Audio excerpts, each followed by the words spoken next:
Hi all, it's Tuesday, not Thursday for today, and today's show is what you've all been waiting for, and I promised for months, but things happen at a certain time and for a certain reason. There's a much extended part to this than had I done the show 1 or 2 months ago, and so here we are. This is From Russia With Love, Part 7. I hope you enjoy the show, I'm sure you will. Hi all and welcome to From Russia With Love 7. Right, let's get into it. This may seem, at certain points, a little bit off track from what 1 to 6 has gone, but you will find it all circles back and connects the dots. Right, let's get into it. First we had the Fuel and also the Aldebrans off-oil group, along with the SSP, SS being the prevalent part, working with 2 groups within Germany, SS, and a main body behind that group. As I understand it, Hitler was not in the original inner circle. That was Himmler, Hess, Mengele and Göring. Now, first off, I'm not suggesting for 1 second that Hitler was good in any way, shape or form. But as an analyst of information that stands away from the narrative and looks at things objectively, does this make sense? Some things connected to the Germans, and in particular Hitler, do not make much sense based on the narrative that we've been given. Hitler was an artist and also a writer. He was interested in archaeology and things of an esoteric nature, particularly relating to the artifacts mentioned in many of the scriptures. He was passionate about his country and people, and at times visionary intellect, given he was in whole, or certainly in part, responsible for the motorways, interstates known as autobahns, and also the VW Beetle car. He then witnessed firsthand the damage the bankers were doing to their country. This was the Rothschilds, which is not a name, it is a title. Now one of the heads of the Ra cult. We will reveal other names of that in a different show, which roped in a term called the Israelites, and also operating on behalf of other Israelites known as the Templars. It was they who started the banking system of harvesting we know today.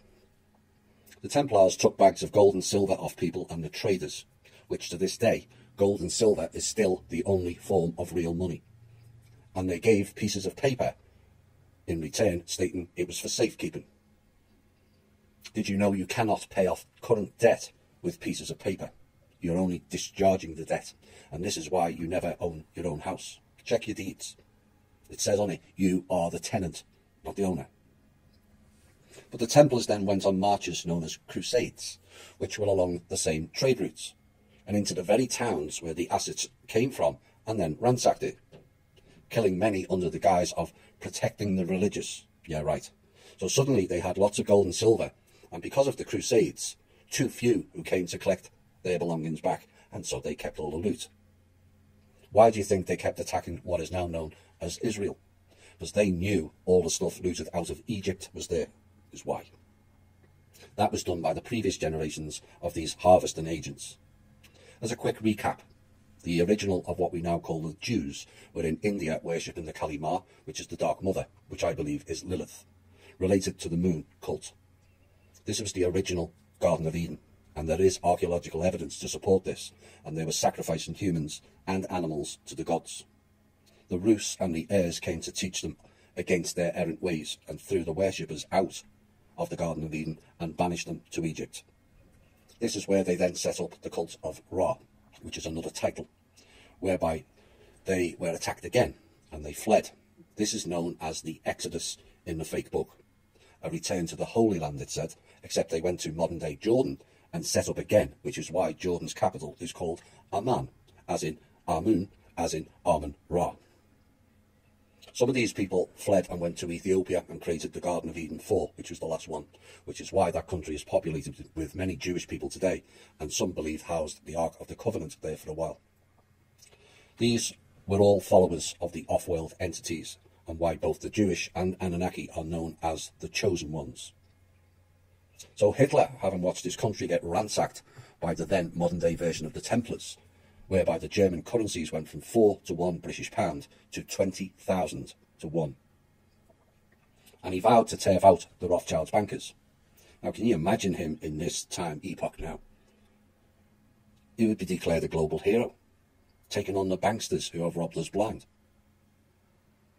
In the year 2000, before the US military started goose-stepping in other countries, Iraq and Iran, there was only 7 countries left without a Rothschild's bank. Afghanistan, Iraq, Sudan, Libya, Cuba, North Korea and Iran. All familiar names and all attacked by the military arm of this cult known as the US military. Fighting for freedoms, they say. My arse they are. Fighting for this cult and their controls is the real reason. The narrative that Hitler wanted to eliminate all Jews is kind of negated by the official Red Cross and other humanitarian groups who attended those camps. Plus you had the two meetings, one of which Hitler attended, to transfer all Jews out of the camps into Palestine.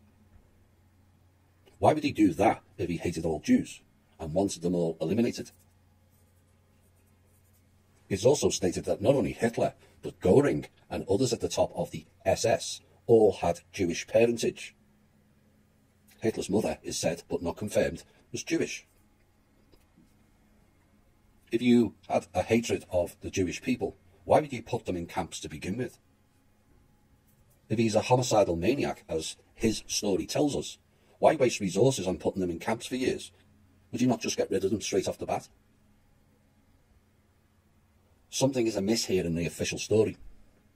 How many writers, artists, and someone actively involved or interested in archaeology have you met that are or turn into killers or homicidal maniacs?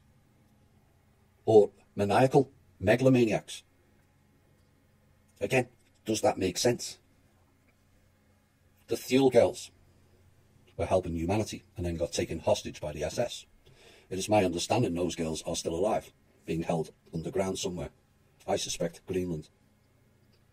The debate they were helping humanity is still uncertain and not a given, but like all groups, that are good and bad, and so it's kind of folly to broad sweep all as one thing or another. And the same applies to the Jewish people.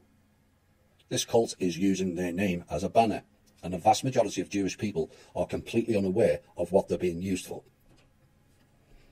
The Thule is connected to the Vril, and whilst the Vril energy is now being used against us for negative purposes, 110,000 years ago, that energy was being used to power the Vitmanas and the Vitmaras spacecraft. And no, they were not Indian at all, those craft. They belonged to the heirs of Ursa Minor and the Rus peoples. The criminal element of the SS were working with the Aldebrands, a particularly nasty group with hideous intentions for humans. These have been working with several groups of humans and playing them for several thousands of years, along with the Draco. Is this not all suggestive? And it's up to you all to decide, not me, that there is evidence of two separate operations ongoing with regards to what we call today the Nazis and the SS. With that in mind, let's look deeper into the past and the OSS, the original name for the American Intelligence Service, formed in 1942, we are told. Except there was an earlier version started in 1909, not in America, but the UK. OSS London, with a subsidiary called SI. Oops. The same year, MI5 and MI6 was started. MI6 were also known as X2. Known as the Secret Service, which equates to SS, or Schutzstaffel, which was subsequently created in 1925. Remember, all the leading components of World War II signed off an agreement to start a Second World War just a couple of years prior to the forming of the SS. America, President Harding, who mysteriously died in office just after this signing, China, Japan, Russia and major EU countries all signed an agreement to have World War II around 1922 through 1923 time period. Harding, I might add, because this name will come up later, also appointed the banker family Mellon to the Treasury, and also Herbert Hoover, who became president of the US in the same decade. So the OSS was started in America, they say, in June 1942. June. And yet OSS 101 was running in Burma in April of that year under William Donovan. Oops. OSS 202 was running in China, Kunming, Burma and India. OSS 303 out of New Delhi, and SACO China, SACO. OS 404, China base at Kai Yuan, and Kandy Ceylon, another name that's changed, and another country like India, owned by Britain, now known as Sri Lanka. OSS 505 ran out of Calcutta, India. Remember, just 5 years later, the UK declared this independent, once the operatives were installed, it seems. A year later, Ceylon was handed over also, but like India, it had its own operatives in place and now installed to run that country privately. Ceylon became the Democrat Socialist Republic of Sri Lanka. Democrat Socialist Party in Germany became the SS. Just like the Democrat Party in America came to fore, and who were their security force for that party? Why, the KKK, known as Nazis or fascists, or the real meaning, which has nothing to do with Germany or Germans, National Zionism, N-A-Z-I, as in Ashkenazi, as an example, who originated from Asia, and in particular India and the southern Russian countries along the Kashmir region. Kashmir is an off-world base. We are both travellers of time and space, as the song states. The KKK is a programme, oblivious to those who took part in it. It was designed to achieve the opposite effect, supposedly to represent the white people, but the hidden controllers of it designed it in a way that the general public would turn against it. This is known as reverse psychology programming. Once the public are turned against a program by the media manipulation, and it's repeated often enough, the program becomes part of the psyche for many generations. The National Zionist program about the Aryans was the more modern day example of the KKK. Turned the public against supporting the white race, and boy was it successful.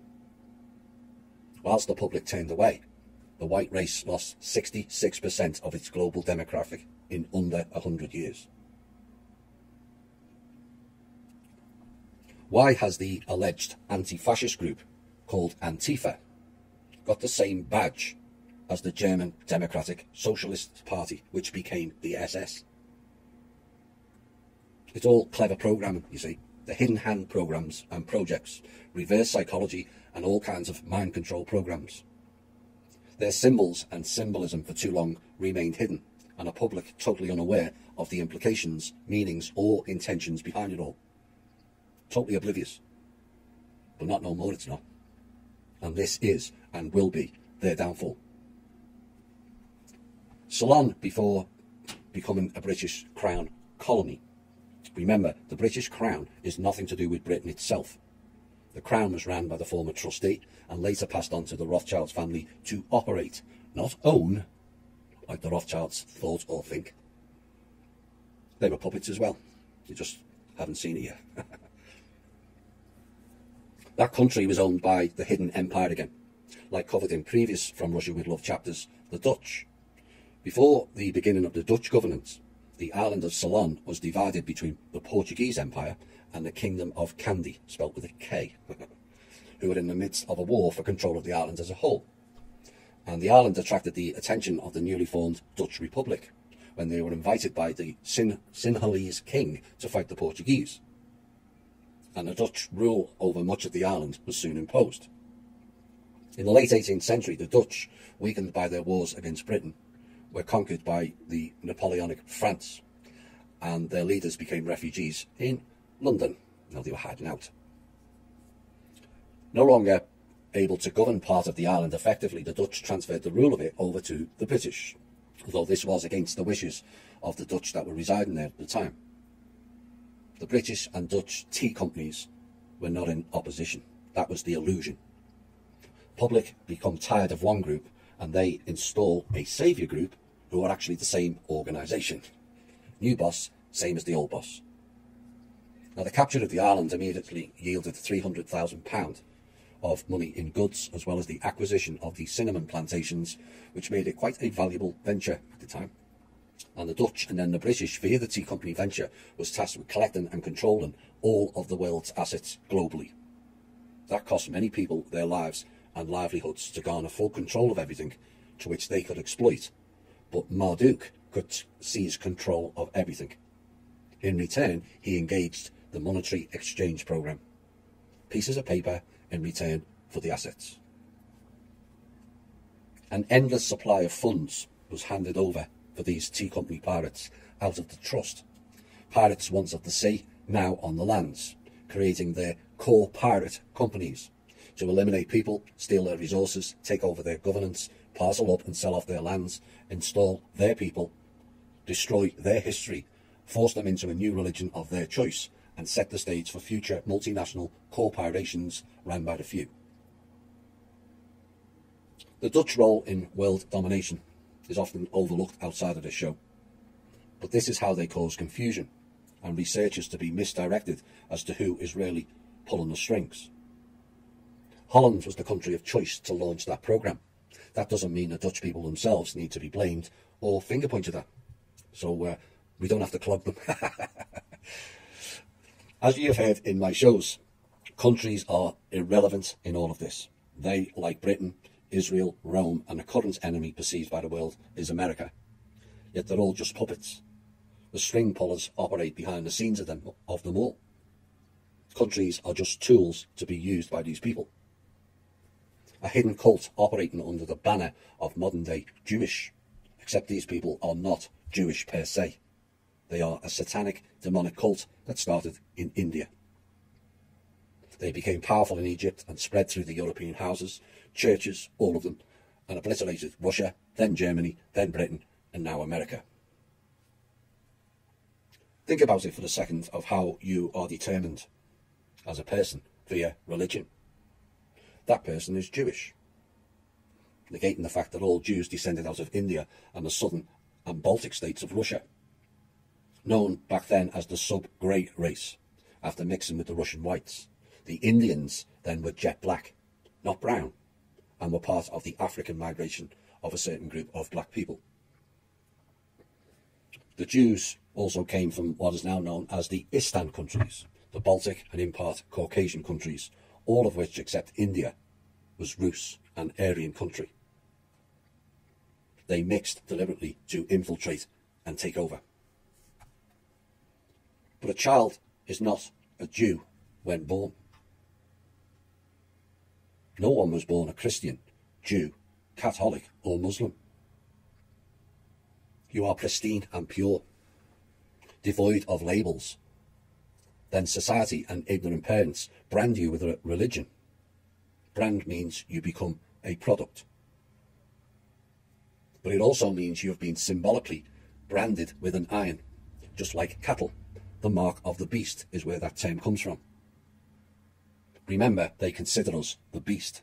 The Black Dictionary description of humans tells you that. Products are bought and sold. Branding is your barcode, or social security, or national insurance numbers, which comes under the banner of the UN, which is a subsidiary of the Roman Catholic Church. For those new to this series, I call it the Catholic Church, as that church is linked to the worship of cats, which is the representation of Ra. Cult of Ra. So your birth certificate is your documented proof you have been branded and is ready to be bought and sold. Hence you are chattel, a property owned by someone else. Slave came from when Otto captured the Slavs and sold them into slavery. The root of the word slave in the Slavic language is robot. Connecting the dots now. Then we find a word lost to us all now that described how the chattel system works, called deodand. D-E-O-D-A-N-D. Formerly in English law, a personal chattel, which, having been the immediate cause of death of a person, was forfeited to the crown to be sold and the money applied to pious uses. Pious relates to the church and their God. But it's not just the person's estate that was forfeited to the crown, because if a horse and cart ran over a person and killed him, the horse and cart is forfeited also. The word fee, F-E-E, also derives from the ancient root words in several countries meaning cattle. Pay your fees. So perhaps you will understand why, instead of getting the alloidal title, we now get a fee simple. So originally they sold people off by killing them, then with the Cestui Que Vie Act declared us all dead. And this is why we have our name in all block or capital letters, as we're classed as dead people. And the Crown owns and sold us into slavery, and this is why all gravestone names are block capitals. That means you are dead. This passage of the actual act states, Cestui Que Vie remained beyond sea for 7 years together, and no proof of their lives. Judge in action to direct a verdict as though Cestui Que Vie were dead. Or this, if such person or persons for whose life or lives such estates have been or shall be granted as foresaid, shall remain beyond the seas or elsewhere absent themselves in this realm. In other words, after 7 years, you are declared dead whether you're dead or not. Interesting, the term they used in that act, realm. Heavenly realm, suggesting there's more realms. It's actually 9. Or is it related to the king and the kingdom, the domain of the kings? That says. So how then do you explain this next word that has also vanished from general use? All very convenient if you ask me. And that word is catdom, the realm of cats. Oh my. Don't be grrring at me now. You know what that means. When born, you have divine rights as a sovereign, or you did. You as the child did not decide your name. You as the child did not decide to become a religious label either. That was imposed on you. So if anyone says to you, I am a Jew or a Catholic, under sovereignty, they're not. Because that was not that person's natural free will choice to become so. That person just accepted their branding and went along with it to fit into society. But it was never their free will choice. Remember that. There is no religious people on this planet that became a religious brand by their own free will choice at birth. I'm Jewish, I'm Catholic, I'm Protestant, I'm Muslim. Sheesh. No, you are the crown of creation and a source created being, not some made up branding label to be used for a divide and conquer program. Or a war making program. Remember who and what you are. Hi all and welcome back. Right, I'm going to get into the meat of what this show's about now, and the role of the OSS, and how they started long before the paperclip crew arrived in 1947 and 1948. This involved all the upper echelons, as they're called, of society, bloodline families, royalty, stars of stage, music and films, plus the banking fraternity, as this next piece will show. During World War II, the Germans used the Enigma machine, a cipher machine, to develop nearly unbreakable codes for sending secret messages. Now, the Enigma's settings offered 150 quintillion possible solutions.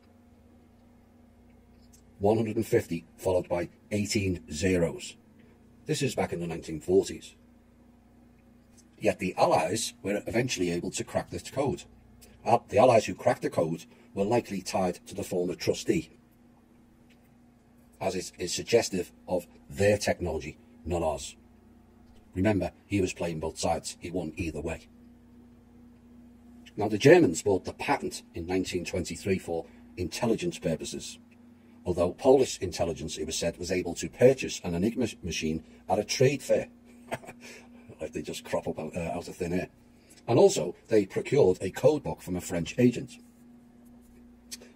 likely linked to the Rothschilds. All very convenient, if you ask me. But when Poland was overrun in 1939, the Poles realised they wouldn't have the capabilities to solve the code, and gave the information and the machine to the Allies. One wonders if the word Allies means all eyes, like Five Eyes, which was actually Nine Eyes, like a cat again, except now it's no eyes. They've all been poked out. By the end of the war, the British, it says, were reading 10% of all German Enigma communications at Bletchley Park in England, one of the world's first electromagnetic computers, connected to the Vale. This was a 3-rotor Enigma. The Germans eventually added 2 more rotors, and with each change, Allies had to obtain a new machine and codebooks. Now, the machine itself, it is said, was developed by the Dutch. Why? It was said to communicate banking secrets. Oh my. It was decoded using cryptography. Banking and crypto. Now, where have we heard those terms recently? The prefix of the word crypt means hidden or vault, and the suffix graphy stands for writing. So decoding or deciphering hidden writing or code. So crypto is hidden or vault. It also means a currency, a system of money. So that means hidden vault of money. But currency also means frequency and energy. So could it also be stated that cryptocurrency is to decode the energy and store it in a hidden vault? All in your face for those who can see through the illusion. So let's get into what the OSS organization. And these are taken directly from CIA documents that were released under the Freedom of Information Act. I have my own comments added to it, but let's go through it. The OSS is divided into a number of branches, each branch being responsible for a particular function in the theatres of operations. Branch representatives are often called upon to assist in performing the functions of other branches, and the functions of all are closely coordinated by local and theatre commanding officers. Interesting to note, they call it theatre operations. Why? Because it's all staged. A show. Except the audience don't sit there and clap or laugh, they just get bludgeoned. The 2 large OSS functions, intelligence services and strategic services operations, are administered by 2 deputy directors. Under each deputy director are the several branches which carry out particular parts of those larger functions for which he or she is responsible. Intelligence Services, the SI, is responsible for obtaining secret intelligence by means of espionage throughout the world, except in Latin America. Bush and Nazi country, what a coincidence that is. And by liaison with other Allied intelligence agencies engaged in espionage. This is now known as Five Eyes, or was. Like I said, now got no eyes. And we'll find out the other reason as to why they were not in South America later in the show, when it all starts to tie in. It recruits agents, sets up chains of intelligence in neutral and enemy-occupied territory, and exploits existing sources for clandestine intelligence such as underground and guerrilla groups, and Allied secret intelligence sources. SI deals largely in spot intelligence reports called SI disseminations. It exploits local, underground or guerrilla groups. This is where your FARC guerrillas came from. MS-13, Al-Qaeda, Wahhabi, Hezbollah, ISIL, ISIS and Taliban groups came from. Tells you, right in their own words. The X2 branch is responsible for counter-espionage abroad. This is MI6. That's the code name for MI6, X2, as well as some security functions in connections with our missions in the active theatres. The branch's spot intelligence products are used largely in support of the Army's CIC, and the branch works closely with the FBI. The R&A, Research and Analysis Branch, is a research branch which coordinates intelligence from all sources and produces finished intelligence studies of a strategic, political, geographical and economic nature. It is said R&A's published contributions to the war effort have been numerous and important. Next branch, FNB, Foreign Nationalities Branch, has domestic functions within the United States. It studies constantly the political temperature of various nationality groups in this country in relation to political events abroad, and subsequently publishes timely reports. For a classic example of that particular group, AIPAC. Next branch, the CD, Censorship and Documents, has dual functions. A, the securing of censorship materials for the organisation, and special monitoring of enemy broadcasts for commercial and economic intelligence as well as political intelligence, and B, researching and supply of personal documents required for undercover operations by other branches. Strategic Service Operations, the SO, Special Operations Branch, organises and or supplies sabotage operations behind the enemy lines. Sabotage operations is a fancy word for a false flag operation. It furnished agents and communications and supplies to underground and guerrilla groups in Norway. In other words, NATO. Also organises special teams which are sent behind the enemy lines for the destruction of specific targets, for securing intelligence and waging guerrilla warfare. The MO, Morale Operations Branch, is responsible for subversion of the enemy's morale at home and at the front. Its techniques are called black propaganda, that is, propaganda which purports to come from a source other than the stated one. Propaganda has a hidden term also. It means pro-pagan Dar. Dar means skin, so pro-pagan skin. Its weapons are black radio, leaflets, rumours, poison pen letters, and a variety of black newspapers and other publications. What this is describing is this is your MK Ultra division in essence, and black is a colour-coded programme. MU, the Maritime Unit, was organised to carry out sabotage against enemy shipping. Hello, Iran, recently springs to mind. Modern-day pirates would be the best term for this group. By use of such means as underwater demolitions. USS Cole, anyone? And stealthy forays into enemy harbours, like Pearl. The contribution of this unit has been most important in the field of water transport for agent infiltrations and the supply of agents and underground groups. The Maritime Unit. As a side note, Marduk travelled around on submarines a lot with his minions. The Special Projects Branch is organised to carry out missions of a specialised nature that do not fall in the jurisdiction of any other branch of SSO. The Field Experimental Unit is a special operations group included in the SSO division for administration, planning and operations of this group. However, it is done under direct control from the Director's Office. The OG Group, Operational Group Command, organises and operates guerrilla forces in deep penetration operations. In China and in other places, it has trained and officered guerrilla bands recruited abroad. In France, just prior to and immediately after D-Day, the OG Command dropped groups for liaison and support to the Maquis, who was said to be a French resistant guerrilla-style fighter. Oh my. Let's have a break, and then before we go into the other branches. They're watching you. Private Eyes watching you, except eyes work both ways now. Oops. We can see what they do. The other branches of OSS, all other parts of the OSS organisation serve it in either an administrative or supporting and supplementary manner, it is stated.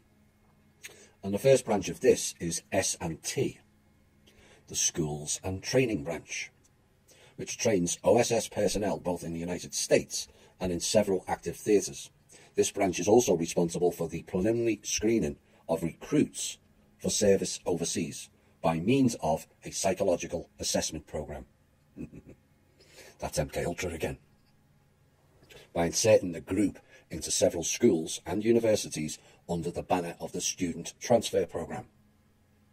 I'll have more on that later. The Planning Group is the top planning and advisory group to the Director, which was Major General William Donovan, and it consists of about half a dozen men, 2 of whom are representatives of the Army and Navy on the highest echelon. The planning staff performs research and technical services in support of the planning group's programme proposals. The Registry of the Secretariat registers and stores the periodic OSS mission reports and other reports from the field. The Reports Office, not to be confused with the Reporting Board, or compartmentalised, you see, which is part of the SI branch, is an editorial and routing office for such reports, which then transfers those reports to the portal people, better known as newsreaders. Their news, not ours. Then you have the Communications branch, which operates an independent OSS communications system with practically world coverage, so that the missions abroad not only have direct radio communications with OSS Washington, but with sub-bases and agents in the field, like their own private telecommunications. And it's responsible for initiating OSS cipher and code systems used in OSS communications. The branch also supplies base radio operators for field teams and radio equipment for these teams. And the OSS utilises the Army and State Department pouch facilities for transmission to Washington of written reports. However, and also State Department cable facilities from some neutral countries. What they're stating there is essentially they're stating they took over all government departments in several countries. That's what they're telling you. The Field Photographic branch is the motion picture production. Yes, you heard that right. And picture taking branch, which records OSS activities in the States and abroad. It produces OSS training films and has performed strategic photographic missions for OSS, the Army and the Navy overseas. Personnel of field photo accompanied the OSS city teams, which were dispatched quickly to newly liberated European cities. Liberated is not the correct word. So that is another division of the propaganda element, is what they're saying. The VP, Visual Presentation Branch, employs artists and designers. Its function is to present pictorially and in chart form all OSS activities. It is also the procurer of motion picture films produced outside the organisation, and it has done such other jobs as the preparation of special training aids for the S&T branch, which is schools and training. So this division, what they're telling you, took over the media and the film world, and all the actors and actresses in the theatre of operations. All the world's a stage, you see. The R&D Research and Development branch acquires, develops and supplies special sabotage and other devices for use in the field, such as camouflage devices for carrying concealed messages, various explosive devices and weapons. The HQ and HQ detachment and the Naval Command perform the usual headquarters functions for Army and Navy personnel that are assigned to OSS. The Naval Command is also the liaison and funnel for all DNI intelligence coming into the OSS. But there are special intelligence liaison officers for liaison with IMS, G2 and JICATs. Now the reason why Naval Command was head of operations is they are the closest branch of the military connected to the SS small p. Norfolk, Virginia is their main headquarters for current SSP operations, along with Whidley Bay off the Seattle, Washington coast, which even has a place called Langley. You can't make this stuff up. And also Wright-Patterson. Now for those new, SSP are not humanity-based. In fact, most are not human. They are not helping us at all. Despite what several clown alt-media-led personalities tell you otherwise, they are at best ignorant and at worst humanity sellouts. The security branch checks the security of all personnel before recruitment and is responsible for the physical security of OSS establishments in the United States and abroad. The Special Funds branch, the Special Funds branch, listen closely to this, because this came out of the trust, disperses unvouchered funds made available by Congress, for which the organisation is not accountable in detail for obvious security reasons. Oh boy. Unvouchered funds made available by Congress, for which the organisation is not accountable in detail for security reasons. This branch is also responsible for the acquisition of the necessary foreign exchange in the field in support of undercover operations. A lot of the holidaymaker firms and their currency exchange are tied into these agencies. Thomas Cook was one of them. Right here, what this tells you is of the black budget slush funds account. They've been stealing from the American public. It also is stating that they control Congress, because Congress gives them unvouchered funds, for which the organisation is not accountable. It's a common theme, that is it not? Stealing, murder, subvert and cheat, and not accountable. All very Talmudic, that to me. The chief surgeon is the head of the OSS medical units here and abroad. This organisation is responsible for the health of the OSS personnel and maintains small but well-equipped hospitals at bases for treatment of illness and casualties. Officers of this branch have also contributed to and helped to evaluate our fund of medical intelligence from enemy and enemy-occupied territory. All the other branches and divisions identified on a chart performs functions which their names imply. The mission of the MO, since MO according to the OSS General Order 9, is responsible for the conduct of subversion other than physical. Its mission is to create internal dissension between groups, distrust between allies, and to unify and strengthen dissident groups so that the enemy's fighting capacity is impaired. Let's look at that again. Is responsible for the conduct of subversion other than physical. This is them telling you they use non-physical mind control, which is more damaging than physical in many aspects. So what is the missions of the MO? Well, the first one, objective, within the enemy state. MO seeks to deepen and enlarge differences among enemy groups and peoples by creating resentment, friction and civil strife among them, manipulating both sides. This means to achieve the desired outcome. This is something we've covered extensively in our shows, their divide and conquer programs. They're playing both sides. Tells you in their own document. Then they use black radio campaigns, posing, quote, as freedom stations of a resistance group within an enemy-occupied country, or as clandestine organ of dissident group in an enemy country, or as an actual enemy station. The more modern-day versions of these are YouTube channels and faction-based alt-media groups. By now, those of you will be familiar with some of them that I've already outed. They also use word-of-mouth rumours, planted by agents in an appropriate situation and sufficiently plausible to retain their credibility. That can work both ways. We planted information last year into Langley 2 servers, and Anna von Wright spat out the whole narrative on her blog. Oops. Can work in both ways. The next way they cause issues or use theatre operations is forgeries. Commercial documents, military documents, business stationery, used to intimidate collaborationists, implicate enemy officials and harass the enemy's secret police. Poison pen letters, disguised as letters from actual business firms, soldiers or other individuals, and containing incriminating information. Bribery, inducing enemy officials to perform acts favourable to our cause.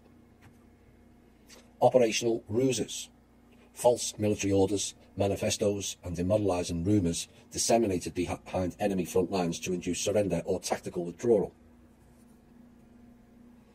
As you can tell by the depth and scope of this organisation, again founded in that time period, 1880-1925, which we referenced in From Russia with Love 4, they essentially took over everything, from government, military, media, film industry, and wrapped it into one gigantic control system.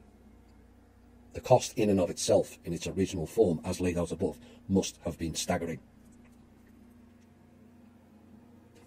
Well, here is the operatives and what they engage in once they determine a target.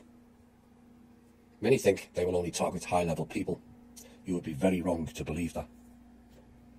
And here is a list of 5 particular timeless tips, as it said, from their own manual, from their Simple Sabotage Field Manual. Managers and supervisors. to lower morale and production, be pleasant to inefficient workers, give them undeserved promotions, discriminate against efficient workers, complain unjustly about their work. I can hear one member in Ireland now going, Employees are tasked to work slowly, think of ways to increase the number of movements needed to do your job, use a light hammer instead of a heavy one, and try to make a small wrench do instead of a big one. Organisations and conferences, when possible, refer all matters to committees for further study and consideration. Sounds like politicians. Attempt to make the committees as large and as bureaucratic as possible. Hold conferences when there is more critical work to be done. Telephone. At office, hotel and local telephone switchboards, delay putting calls through, give out wrong numbers, cut people off accidentally. Oh boy, you've heard that one a few times. Or forget to disconnect them so that the line can't be used again. Yes, Kim and I have suffered all of that. Transportation. Make train travel as inconvenient as possible for enemy personnel. Issue 2 tickets for the same seat on a train in order to set up an interesting argument. This is what these people do. Many people also make the mistake that they would have to work in their country, and CIA is America only. Big mistake. The CIA's biggest base of operations is in Switzerland, not America. And they're locked in with Five Eyes, the P2, yes you Mr. Fulford, Jesuits, the Nazis, the KGB, Mossad, Freemasonry, and ultimately the cult of Ra. So the question remains, if they're not spying on other so-called enemy countries, as they're all working closely with all of them anyway. The CIA and the KGB have worked hand in hand together since the 1940s. There is no division. That's the public illusion. Who are they spying on, and what for? The answer is us, and the subjugation of us is why.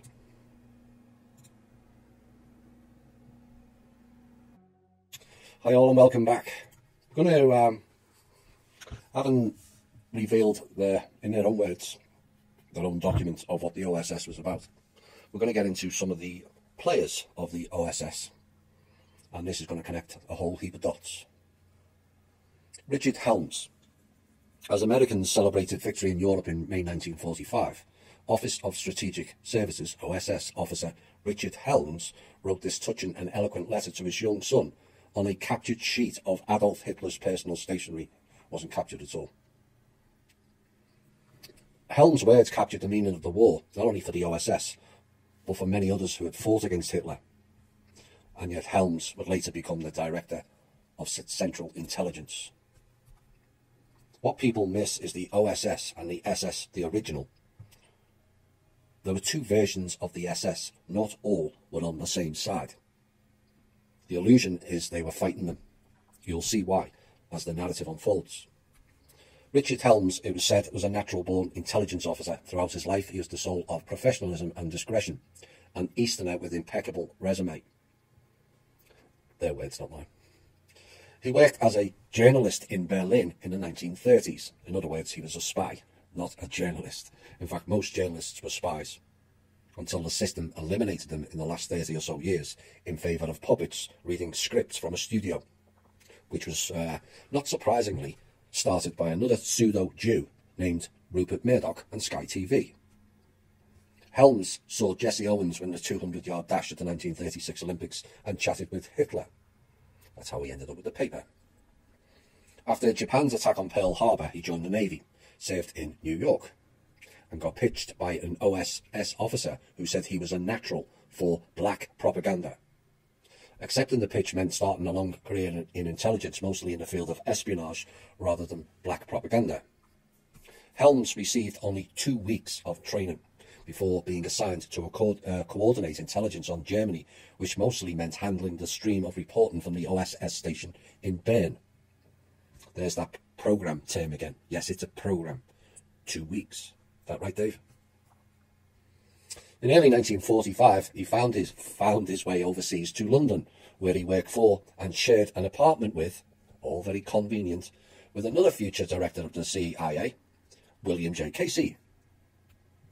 And one of his most memorable tasks was to prepare young men to parachute into Germany to gather intelligence. He ended his OSS service in Berlin, where ultimately he was replaced by yet another future DCI, Alan W. Dulles, as base chief. Even in the first few paragraphs, we just mentioned all the successive CIA people, or the heads anyway.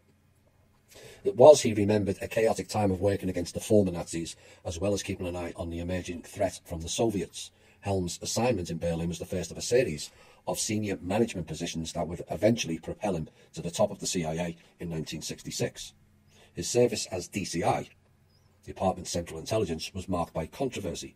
It had not helped that he worked for two presidents who were suspicious of the CIA. Many in the Johnson administration considered CIA analysis on Vietnam to be too pessimistic, and Helms walked a fine line between serving the president and defending analytic integrity. During the Nixon administration, Helms also became involved in countering the left-wing takeover of Chile and had to fend off White House pressure for CIA to help quash the Watergate investigation. And by the end of 1973, Nixon had had enough of Helms and asked him to resign. He refused, a bit like Mnuchin then, but eventually accepted the president's proposal to appoint him as ambassador to Iran, which was his last senior government post. Why? Because he was likely to set up the Iran-Contra deals going on at the same time, and the ultimate fun and games that episode brought. As a pointer to the background of Richard Helms, the grandfather was the first president of BIS, Bank of International Settlements, and he was the Rockefeller banker Gates McGarrett, who was an official at Chase Manhattan and also the Federal Reserve. Next person, William Casey, born in New York, but born to a Catholic, worked with and for the Jesuits, and he was a member of the Knights of Malta. During the presidency of Ronald Reagan, he used prominent Catholics in his government to brief Pope John Paul II of developments in the Cold War, whereby William Casey would fly secretly to Rome in a windowless C-141 black jet and be taken undercover to the Vatican. Nice to know the Vatican got informed as to what was going on before the people, despite the people paying for it. Casey was suspected by some of involvement in the controversial Iran-Contra affair, of course he was, they're all connected, in which Reagan administration personnel secretly traded arms to the Islamic Republic of Iran and secretly diverted some of the resulting income to aid the rebel Contras in Nicaragua in violation of US law. Iran-Contra was really about delivering nuclear weapons to Iran via Israel. Israel gave Iran nuclear weapons. So all this current balloo about Iran getting nuclear weapons is pure lies and diversion. Israel, in league with dual citizens in America, sold Iran nuclear weapons in 1984, the same time the Iran-Contra was going on. Coincidence? Your choice. Casey was called to testify before Congress about his knowledge of the affair, and on the 15th of December 1986, one day before Casey was scheduled to testify before Congress, Casey suffered 2 seizures and was hospitalized. 3 days later, Casey underwent surgery for a previously undiagnosed brain tumor.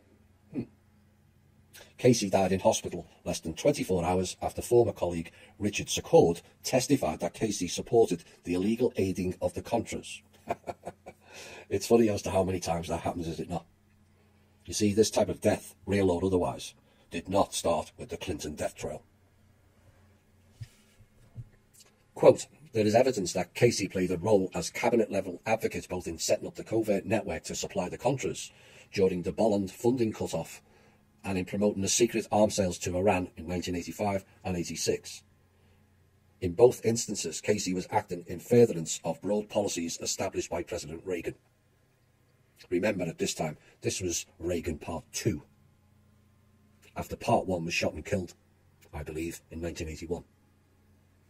The court found that there is evidence that Casey, working with 2 national security advisors to President Reagan during the period 84 through 86, Robert McFarlane and Vice Admiral John Poindexter, approved having these operations conducted out of the National Security Council staff with Lieutenant Colonel Oliver North as the action officer, and was assisted by the retired Air Force Major General Richard V. Secord. Now, Secord had retired from the Air Force in 1983 after allegations of improper dealings with former CIA agent Edwin P. Wilson, who was convicted in 1983 of illegally selling weapons to Libya. Iran, Libya, one of the 7 countries that didn't have a Rothschild's bank. It was later found that the United States Department of Justice and the CIA had covered up the evidence in the case. History repeats itself. The DOJ and CIA, yet again, covering up crimes. This has gone on a long time. Although Casey tried to insulate himself, and more importantly the CIA, from illegal activities relating to the 2 secret operations, again, a common occurrence that is as frequent as timely deaths, is to cover up any involvement in links back to the CIA, as we covered in the Clowns in Panic show. William Donovan, again born in New York, born a Catholic, but this excerpt is indicative. Quote, with the expectation of studying law, Donovan eventually transferred to Columbia University, where he looked beyond Catholic dogma and attended Protestant and Jewish worship services to decide whether he wanted to change religions. He joined the Phi Kappa Psi fraternity, where he was a classmate of Franklin D. Roosevelt. Funny how that happens. There's no coincidences. These meetings are all engineered. These Greek-named fraternities are often overlooked in the alt media, are common with the lower elements of the control structure. They're all involved in them. And no surprise, Robert David Steele is in one of them, called Pi Alpha Alpha. If you're going to do research, check out those Greek-named fraternities. You'll find lots of names, all are part of it. In 1916, Donovan spent several months in Berlin, just like Helms, on behalf of the Rockefeller Foundation, that name comes up again, seeking to persuade the governments of Britain and Germany to allow the shipment of food and clothing into Belgium, Serbia and Poland. You see, their trade must go on, whilst everyone else spends time killing each other or hiding.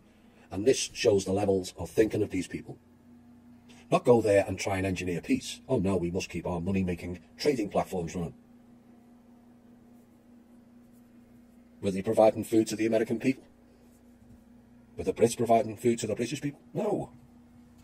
We're going to send it to Belgium, Serbia and Poland. Following his return to the US, Donovan took his wife on a combined vacation business trip and an intelligence mission to Japan, China and Korea, then went alone to Siberia. When he came back, he went to work at his law firm, but also took an extensive journey to Europe, where he did business on behalf of J.P. Morgan and gathered intelligence about international communism. So Donovan worked for the Rockefellers, now J.P. Morgan, setting the stage for a future puppet role, gathering intelligence about international communism. That is BS. Working for and with them groups was promoting it, not investigating it, as you will find out. Donovan also made connections with leading figures in Nazi Germany, but they say he was no friend of the dictator. Yeah, right. Publicly assailing Hitler, Mussolini and Stalin as totalitarians. In public, he lies. As given the company he was keeping, all those top-end people were working with and funding him. He spent much time in Europe taking steps. You're going to love this. He spent much time in Europe taking steps to protect his Jewish clients from the Nazis. Well, of course he would. As it appears from this time, these are the only people that matter. Protecting only his Jewish clients. And yet they mattered so much to so many. According to their own story, they allowed 6 million to die in camps. Again, one must ask, does that narrative make sense? Like I said, these people are not Jews. Like clowns that dress up and present an image, these people masquerade as Jews. In 1940 and 1941, Donovan travelled as an informal emissary to Britain, where he was urged by Knox and Roosevelt to gauge Britain's ability to withstand Germany's aggression. During these trips, Donovan met with key officials in the British war effort, including Winston Churchill and the directors of Britain's intelligence services. Impressed by Donovan and cheered by his eagerness to help Britain, Churchill ordered that he be given unlimited access to classified information. In other words, Donovan was being set up to create another British expansion of secret services inside of America, as you will see. A quote from Winston Churchill in 1922 will raise eyebrows. Quote, "By the end of this decade, we will live under the first one world government that has ever existed in the Society of Nations, a government with absolute authority to decide the basic issues of survival. One world government is inevitable." Unquote. One has to ponder and wonder whether the word nation is actually N-A-Zion. Nazion. From 1964 law, the definition is a nation is an organised community within a certain territory. Certainly fits with that description. The term nation-state did not come until 1918, that same time period again mentioned in previous shows. Is it nation or is it Zion? National Zion. Donovan returned to the US confident of Britain's chances and enamoured of the possibility of founding an American intelligence service modelled on that of the British. And he strongly urged Roosevelt to give Churchill the aid he requested. Roosevelt wanted to provide such aid and asked Donovan to use his knowledge of the law to figure out how to skirt the congressional ban on selling armaments to the United Kingdom. So as you can now deduce, Donovan became a British puppet. The Crown, having taken over Americans' finances via the Federal Reserve, was setting the stage for installing their secret service into America. Aided by Agent Donovan, in my opinion. British diplomats who shared Churchill's admiration for Donovan expressed the wish to the State Department officials that Donovan replace the US ambassador to Britain, Joseph P. Kennedy, who favoured the appeasers and was defeatist regarding British prospects. Joseph P. Kennedy was the father of JFK. And now you know why Kennedy hated the CIA. Like I've said, this was a faction family war, and Kennedy was not operating on the side of the people. He was trying to take down the CIA because of what they did to his father and a hatred of the Bush family. Fact, 100%. Douglas Waller has said, quote, "We could not have formed the OSS without the British, who provided intelligence, trainers, organisational charts and advice, all with the idea of making OSS an adjunct to British intelligence." And there you have it, in their own words. The British were installing their intelligence into America. British Crown, ran by the Rothschilds. Donovan began to lay the groundwork for a centralised intelligence programme.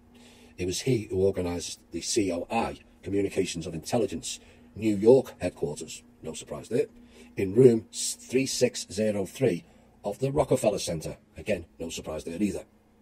That was in October 1941, and he asked Alan Dulles to head it. The officers Dulles took were on the floor immediately above the location of the operations of Britain's MI6. Well, I would never have guessed that either. Oh, very convenient, is it not? But I wonder how many Americans realised MI6 was stationed on their soil before we had the OSS and the CIA. Or why were they there to begin with? So having become centralised courtesy of the public money, they now, with Robert David Steele and OSINT, the NSA and their data and crypto money programs wish to become decentralised, which means they are staging a global coup. That was the gist of the Clowns in Panic show. Seeing the picture now?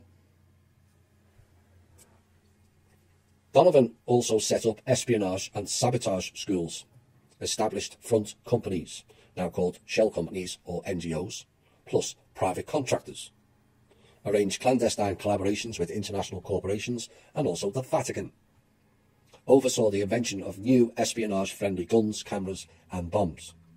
He recruited agents, selecting individuals with a wide range of backgrounds, ranging from intellectuals and artists to people with criminal backgrounds. So the criminals would do psychopathic things.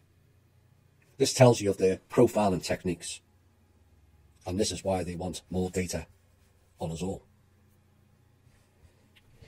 Donovan also hired a great many female spies, and people thought only the Russians did that.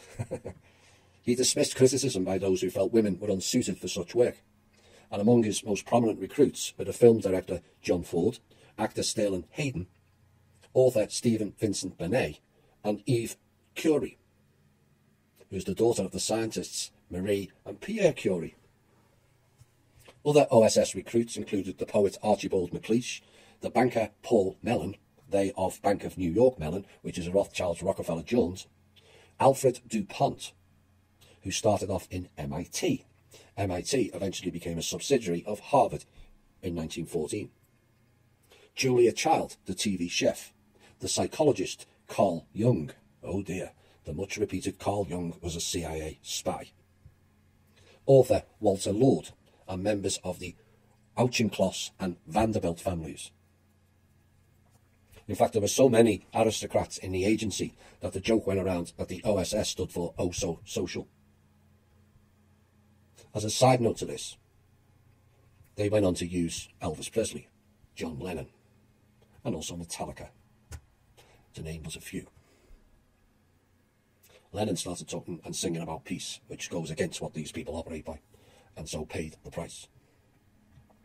In 1942, the COI, Coordinator of Information, ceased being a White House operation and was placed under the aegis of the Joint Chiefs of Staff. Again, a common practice, the setup and funding supplied by the government from taxpayers' money, and once established, a cut-off occurred, except not for the funding. Just what they were doing. The same applied with the banking takeover of the Federal Reserve. And it was at this time that Roosevelt also changed its name to Office of Strategic Services, OSS. Donovan was in fact very active in virtually every theatre of World War II. He spent a good deal of time in the Balkans, to which he had urged both Roosevelt and Churchill to pay more attention to. Why? Because he was setting up the next stages. Why? Preparing for the coming private army, paid for by the countries and their people, stated to be for their self-defence, but in real terms was negating the country's military and going private, all under the tutelage of the Rothschild family, which is now called NATO. NATO is the front for a hidden branch of Italy's Decima mass group. For those of you who are DECIMA, first word, MAS, second word. He met in Europe with highly placed anti-Nazi Germans to broker an early peace that would allow for occupation by the Western Allies, establish a democratic Germany, democratic is SS, and leave the Soviets out in the cold. The question here is, why didn't he speak directly to the Nazis? The answer is, they were working for them and duping the other countries into allowing occupation by the so-called Western Allies, or is it All Eyes? Western Allies means the Nazis, National Zionists, and the cult of our takeover of Europe is why. All of it was a ruse, the whole war, a ruse against the Rus people. And the subsequent mind control program ran off it since, that the whole war was about persecution of the Jews. No, they were the patsies, and also the main beneficiaries of it, the pseudo-Jew element of it anyway, not the people. Loot went to Switzerland, the state of Israel created, retribution money appropriated in vast quantities, foundations, museums harvesting guilt money out of everyone, oblivious the whole thing was a ruse. The money was to pay for their harvesting program of us. Donovan wanted to extract retribution for the torture and killing of OSS agents when Truman named the Supreme Court Justice Robert Jackson, another one based in New York, I might add, to serve as Chief U.S. Counsel in the prosecution of Nazi war criminals.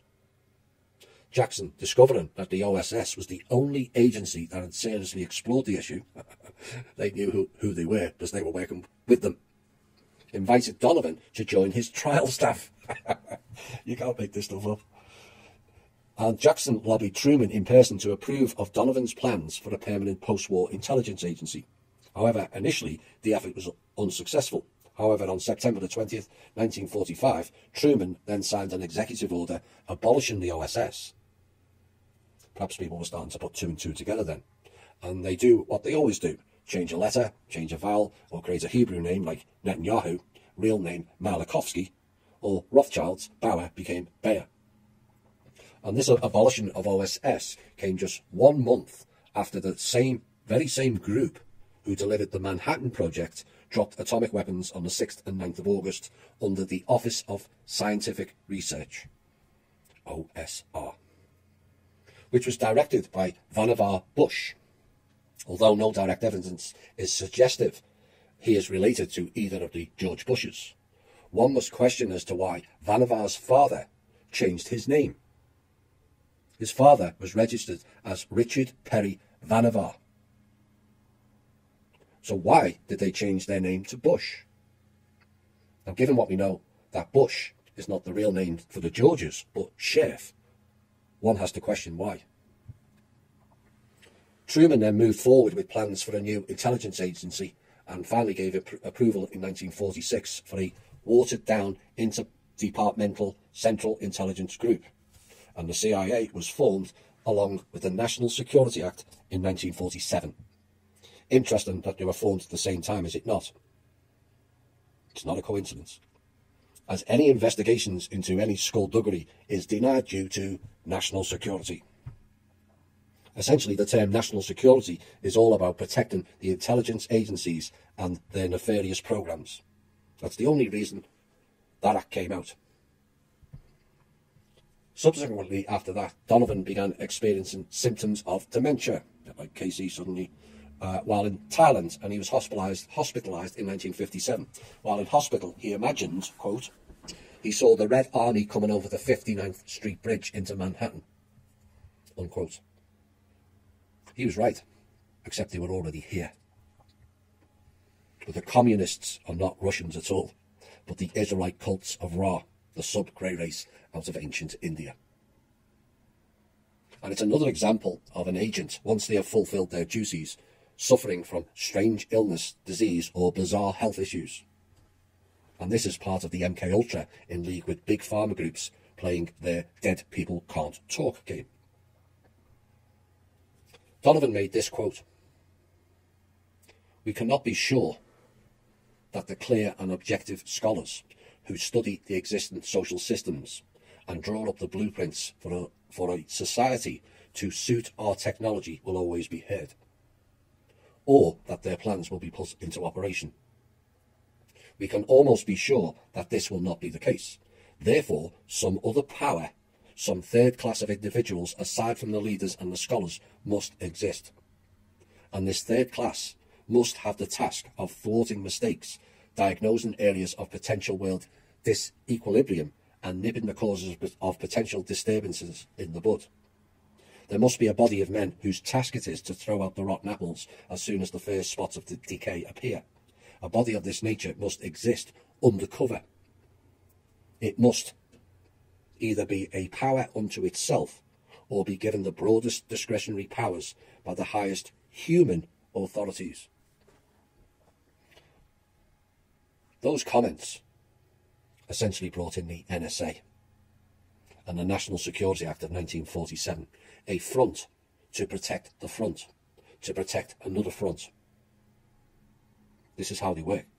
And then this then created the NGO systems, the private contractors, and led to people like Robert David Steele creating side companies, OSS, INT, that gave the appearance of not being connected to the hub, but their very contracts do tie them into the CIA and their interests.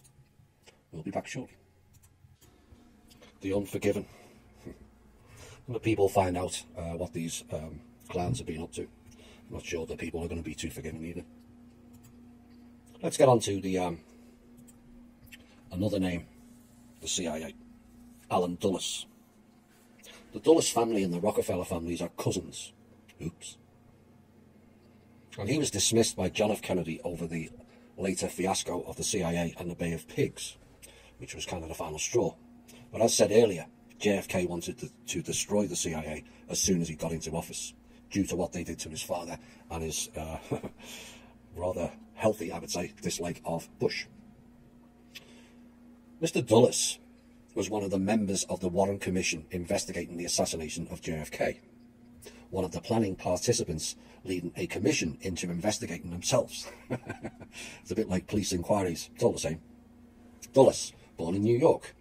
Yes, again, born as one of 5 children of Presbyterian minister Allen Macy Dulles, but like Donovan, appeared to change allegiances of religion to another group, as this piece shows.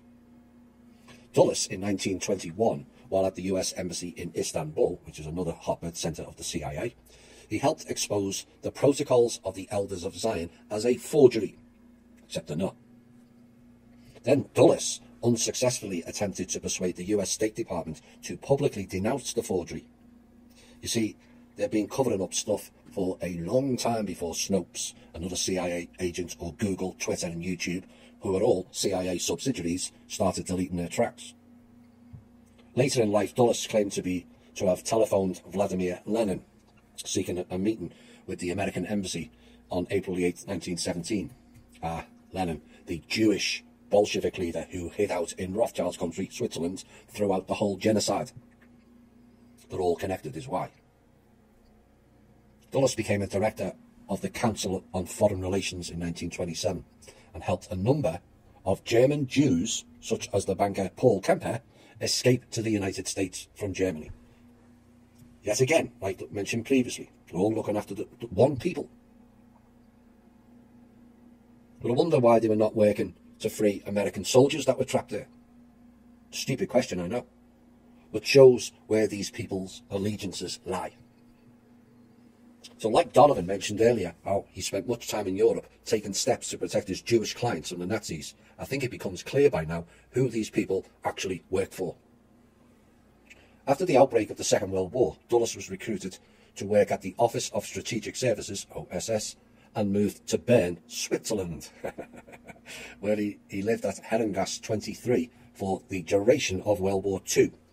No chance of these people fighting. As Swiss director of the OSS, like I said, Switzerland is the head branch of the CIA, not America. And so much for their so-called neutrality. But also at the behest of the Rothschilds, Dulles was promoted to the Deputy Director of Central Intelligence, which is second in the intelligence hierarchy. But after the election of Dwight Eisenhower, another puppet, in 1952, Bedell Smith shifted to the Department of State, and Dulles became the first civilian Director of Central Intelligence. Bedell Smith was no innocent either in changing the CIA into a private organisation. After World War II, he served as the US ambassador to the now Bolshevik, not Russian, Soviet Union. Another one worked in Russia, like the other one worked in Berlin. From 1946 to 1948, Smith then in 1950 became the Director of Central Intelligence, the head of Central Intelligence Agency, CIA, and other intelligence agencies in the United States. Smith reorganized the CIA, redefined its structure and its mission, and he gave it a new sense of purpose. And he made the CIA the arm of government primarily responsible for covert operations. At Dulles' request, President Eisenhower demanded that Senator Joseph McCarthy discontinue issuing subpoenas against the CIA. And in March 1950, McCarthy had initiated a series of investigations into the potential communist subversion of the agency. Not potential at all, it was. Given Smith was ambassador for the USSR and seemingly just walks in as head of CIA, one was not surprised. Although none of the investigations revealed any wrongdoing. Yes, because of course it's the National Security Act, you can't say anything. And the hearings were potentially damaging at the time, not only to the CIA's reputation, but also to the security of sensitive information, it was said. That's why they created the National Security Act. Of course, none of those hearings went anywhere, and that is why they created the National Security Act 3 years previously. Any awkward questioning of Langley is met with the National Security Act. You know, like a recent piece I did on Marion Horn, a former CIA agent who was requesting documents held by the CIA of the Five Star Trust, of which he was the signatory, until he went to use the funds, and they jailed him and denied him access to the documents under national security. So the man went to jail. This is what another Mr. Horn, no relation, said about the CIA back in 2001. Republican Steve Horn said the CIA should not be exempt from providing Congress critical information on security plans and policies for its classified systems. He said every other agency, including other intelligence agencies, has reported comparable information to the House Government Reform Subcommittee on Government Efficiency, Financial Management and Intergovernmental Relations. And it said the agency is assaulting Congress's constitutional responsibility to oversee executive branch activities, Horne said. He went on, the CIA believes it is apparently above that basic principle in our Constitution, and we do not agree. What that senator was referring to is the three branches of government. Except he and most of America don't understand this. We don't have a government. We have a corporation called the USA Inc. with compartmentalization programs running on a massive scale. And the CIA, although funded through the government, is completely separate from it. No accountability of funds, not allowed to reveal what they're up to, nothing. So you can thank Eisenhower and Bedell Smith for that. But like now, one has to ask, where were Congress when all this was being arranged? Perhaps they were bribed, or as traitorous as the Congress back in 1910 with the Federal Reserve Act.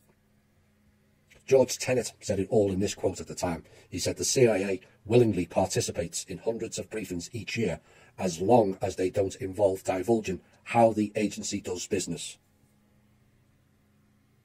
And we've allowed this for 70 years. No accountability, never mind to the public. There's no accountability to the Congress or the government. None. McCarthy, as we all know, has since had a character assassination job done on him, and he even carries his own meme, McCarthyism, which is known as the practice of making accusations of subversion or treason without proper regard for evidence. This is a common practice of these people. Remember, it was these same people who created the term conspiracy theory or conspiracy theorist. Why? To divert attention away from what they're doing. Or blame the other of doing what they are doing yourself. A common theme in the CIA-based alt media these days also. McCarthy was right. The CIA is communist, but just not Russian communism. The Israelite cult created communism for their takeover of the world. They also created capitalism and also fascism. And by and large, it's got nothing to do with Jews or Jewish people. They are totally oblivious to it in large part, seduced by the promise of they are God's chosen people. No, you're not. You're pawns like the rest of us. Documents made public in 2004 revealed that the CIA, under Dulles' orders, had broken into McCarthy's Senate office and fed disinformation to him in order to discredit him, in order to stop his investigation of communist infiltration of the CIA. The CIA installed disinfo to stop the investigation of communist infiltration of the CIA. Do you grasp the enormity of that statement alone? How and why has this been allowed? You do realise the CIA has done a communist coup in this country with pseudo-Jews and their Rothschilds, British, French, German and Dutch counterparts. That's what we're dealing with, folks. Lockheed Aircraft Corporation's Skunk Works. We're going to go into them next. More dot connecting. Submitted a design number called CL282. This aircraft was rejected by the Air Force, and the aircraft became what is now known as the U-2 spy plane. And it was initially only allowed to be operated by CIA pilots only. Stupid Lockheed, thinking they're working for America and Americans. No, only the Israelite communists could use the plane. In 1953, Dulles was involved with Frank Wisner in Operation Ajax, the covert operation that led to the removal of the democratically elected Prime Minister of Iran, Mohammad Mossadegh, and his replacement with Mohammad Reza Pahlavi, Shah of Iran. There was rumours of a Soviet takeover of the country had surfaced due to the nationalisation of the Anglo-Iranian Oil Company. This was in 1953. It's still going on. Iran and oil, CIA, it's all the same. And the British diplomat, it was said, Christopher Woodhouse, British diplomat, he was an MI6 agent, had proposed the idea of a coup d'etat to President Eisenhower to regain British control of the oil company. Why does America have to get involved what belongs allegedly to Britain? And by British control, they mean Rothschild's crown control, not the country. Just like the state of Israel created by Britain, not the country, but the crown agents. Rothschilds again. Crown agents were also responsible for the American flag and the anthem. Oops. Why is Iran so important and playing a major role in world politics? Well, the obvious is the oil siphoning, but it goes way beyond that and back in time. As covered in this series, parts 1 and 2, this also involves what is now known as the Balkan states and Eastern countries like Kazakhstan, and Iran is named from the meaning of the land of Aryans. Balkans and Eastern countries all belonged to the Rus and the Aryans. Hence the Israelite cult, who operate the CIA, decide everything belongs to them. President Jacobo Arbenz Guzman of Guatemala was removed in 1954, under Dulles again, in a CIA-led coup carried out under the codename Operation PB Success. Several failed assassination plots utilising CIA-recruited operatives, anti-Castro Cubans directly against Castro, undermined the CIA's credibility. Really, they don't have any. They should never have had any credibility but for the sellout agents being manipulated by the Crown. You know, the reputation of the agency and its director declined drastically after the Bay of Pigs invasion fiasco. And during the Kennedy administration, Dulles faced increasing criticism, so much so in autumn 1961, following the Bay of Pigs incident and Algiers' putsch against Charles de Gaulle. Dulles and his entourage, including Deputy Director for Plans Richard M. Bissell Jr., who in July 1947, Bissell was recruited by W. Averell Harriman to run a committee to lobby for an economic recovery plan for Europe. The following year, he was appointed as an administrator of the Marshall Plan in Germany. The Marshall Plan was the control system ran by Marduk. That document that Kim put out is the Marshall Plan. Bissell moved to Washington, D.C., where he associated with a group of journalists, politicians and government officials that became known as the Georgetown Set. Originally formed in 1945 to 1948 by a group of former OSS veterans from World War II. The grouping would expand its informal membership around the Georgetown section of Washington, D.C., another private club which dictates so much of our society. Bissell also worked for the Ford Foundation for a while, but Frank Wisner, who was involved in the coup on Iran, persuaded him to join the Central Intelligence Agency. In 1954, he was placed in charge of developing and operating the Lockheed U-2 spy plane. See how it all connects back. After Wisner suffered a mental breakdown in September 1958, Bissell then replaced him as the CIA's Deputy Director for Plans. It's funny how all that suddenly happens within these circles. Mystery illnesses, mystery deaths, bizarre meetings in the middle of nowhere, and these people all turn up in top level jobs. The Directorate of Plans reportedly controlled over half of the CIA's budget and was responsible for covert operations. In March 1960, President Eisenhower approved a CIA plan to overthrow Castro. CIA again, dictating policy. The strategy was organised by Bissell.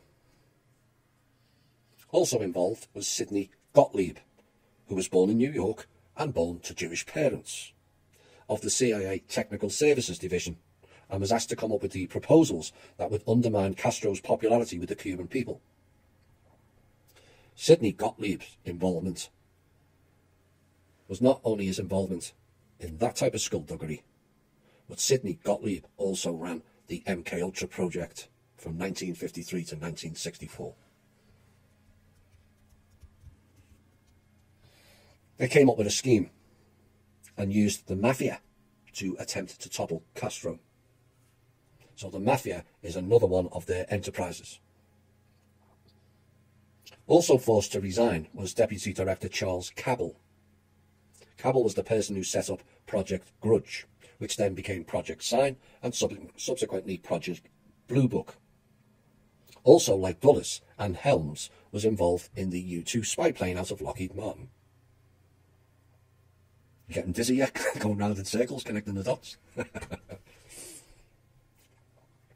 Now, one hypothesis, it was said, regarding the assassination of John F. Kennedy has to do with what is known as the renegade CIA clique. Funny, Obama used the same renegade name as his secret code name. Why? Because he's Langley 3, Muslim Brotherhood. Well, one attempts to implicate Cabell and several other CIA officials, including James Jesus Angleton and William King Harvey, as well as what was known as the Three Tramps. And Cabell's brother, Earl Cabell, to add further mystique to it. Who was the mayor of Dallas at the time of Kennedy's assassination? Charles Cabell's brother, Earl. Oops. On November 29th, 1963, the now President Lyndon Baines Johnson appointed Dulles as one of 7 commissioners of the Warren Commission to investigate the assassination of the US President JFK. The reason Johnson appointed Dulles primarily was so that Dulles could coach the commission on how to interview CIA witnesses and what questions to ask. Because Johnson and Dulles were both anxious to ensure that the commission did not discover Kennedy's secret involvement in the administration's illegal plans via the CIA to assassinate Castro and other foreign leaders. Oops. Psycho killers. Hi all and welcome back. Where are we next?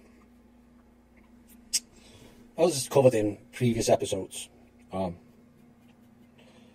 we're paying heavily for actions and programs from the late 1880s through 1925. Most of what I've covered grew from that period. And people think crypto is new. No. Try this. The Black Chamber, 1919 to 1929. Another one of their colour-coded programs, also known as the Cipher Bureau, was the United States' first peacetime crypto-analytic organization and was the forerunner of the National Security Agency, NSA. The only prior codes and cipher organizations maintained by the US government had been somewhat intermittent at that time and always abandoned in attempts by armed forces branches prior to World War I. Headed by Herbert O. Yardley, the Black Chamber was founded in May 1919, that time again, following World War I, and Yardley had commanded the Army Cryptographic Section of Military Intelligence, MI8, during World War I. MI8 was disbanded after the war. MI is British intelligence, not American intelligence, and was disbanded due to agents like Donovan, mentioned earlier. Jointly funded by the Army and the State Department, the Cipher Bureau was disguised as a New York City commercial code company. Then again, it has to be in New York, doesn't it? And it actually produced and sold such codes for business use, but its true mission, however, was to break communications, chiefly diplomatic, it was said, of other nations, according to intelligence historian James Bamford. The Black Chamber secured the cooperation of American telegraph companies such as Western Union in illegally turning over cable traffic of foreign embassies and consulates in Washington and New York.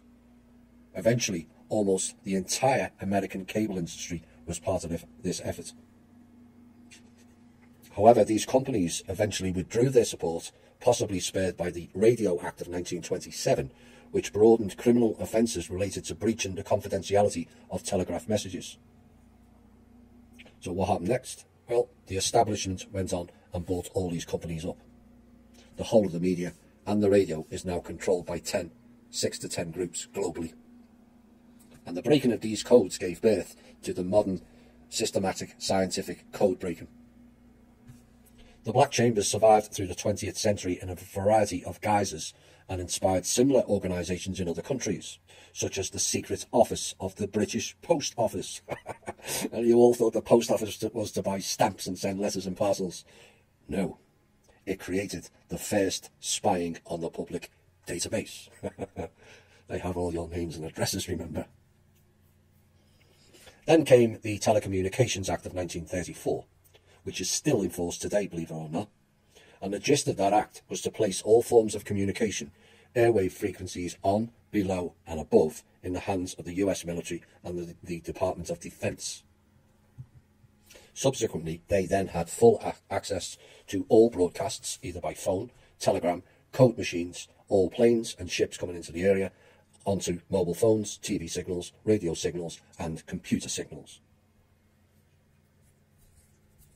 All of this was under the tutelage of Bell Technologies and AT&T, both of which control system operated, all of which was funded by the people. Our team, the Trust, went through that whole 300+ page document, the Telecommunications Act of 1934, and found several loopholes with which the current administration could get rid of the fake news entirely. And to date, subsequently, it has been ignored. Media propaganda, propaganda, facilitated by intelligence agencies, was first started with CBS in the 1920s. Oops, 100 years it's been going now, nearly. But it wasn't the only thing the public was funding via the CIA. Not only did they control all airwaves, but added new measures into the fray. In the 1970s, the costs of spying on the public and state propaganda was raised when William Schaap's report into Congress caused a major public stir at the time, and no doubt the corrupt media stifled it. William Schaap's testimony to Congress enraged the public when the bill for this black operation was revealed. Quote, about a third of the whole CIA budget went to media propaganda operations. We're talking about hundreds of millions of dollars a year just for that.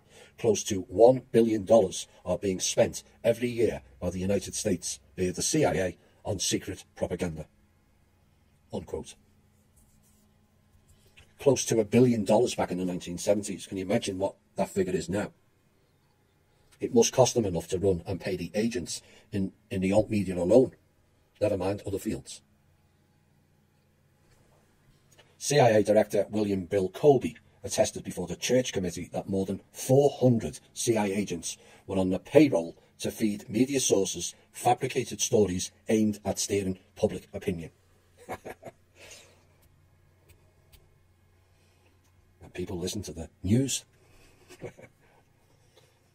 President Ford issued an executive order 11905 in an attempt to reform intelligence agencies, until Reagan overruled that and issued executive order 12333, which intended to extend powers and responsibilities of US intelligence agencies and direct the leaders of US federal agencies to cooperate fully with CIA requests for information.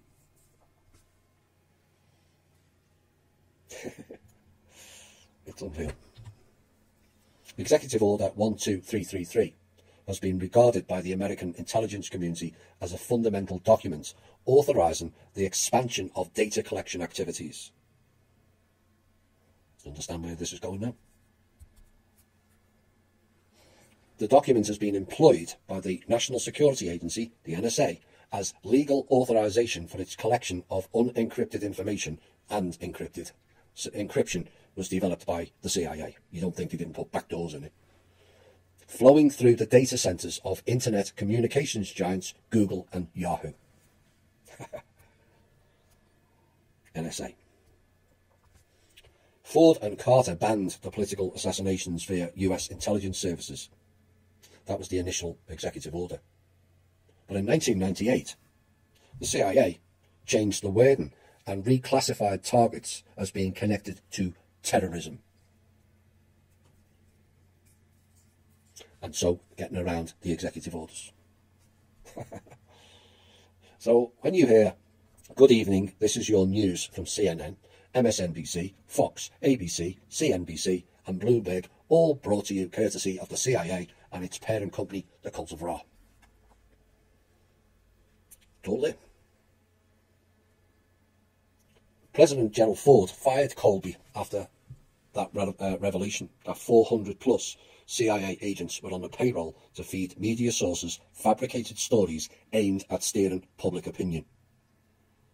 And during the proceedings, he brought in a replacement.